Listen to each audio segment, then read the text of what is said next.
একজন রাজা, যিনি মুক্তি খুঁজছিলেন। এই মুক্তি লাভের জন্য তাকে নিতে হয়েছিল 3টা জন্ম।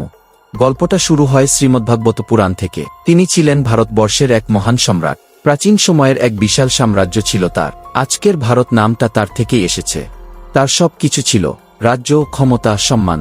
কিন্তু একদিন তিনি আয়নার সামনে দাঁড়িয়ে নিজেকেই প্রশ্ন করলেন, এই সব কিছুর শেষ কোথায়? তিনি সিদ্ধান্ত নিলেন সব ছেড়ে দেবেন, রাজ্য, পরিবার, সবকিছু। তিনি চলে গেলেন বনে, শুধু মুক্তি খুঁজতে। একদিন তিনি একটি ছোট হরিণছানা দেখতে পেলেন।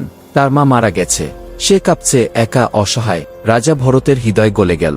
তিনি তাকে আশ্রয় দিলেন। ধীরে ধীরে রাজা ভরত হরিণটাকে অনেক ভালোবেসে ফেললেন।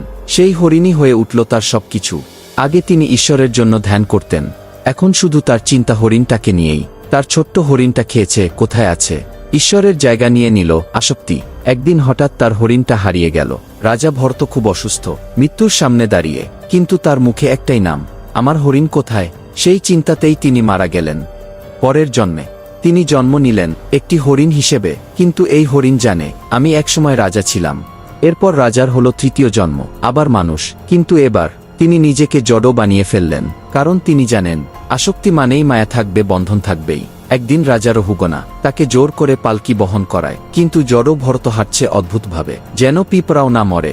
রাজা চিৎকার করে, এভাবে হাঁটছিস কেন? জড় ভারত প্রথমবার কথা বলে।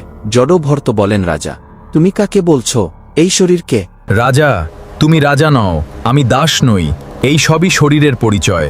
আসল সত্য হলো আমরা সবাই একই আত্মা। একজন রাজা বদলে গেলেন, আর একটা শিক্ষা রেখে গেলেন, তুমি যা ভাবো তুমি তা নও। রাজা ভারতে গল্প ভালো লাগলে একটা কমেন্ট করবেন। এইরকম অজানা গল্প জানতে সাবস্ক্রাইব করতে ভুলবেন না।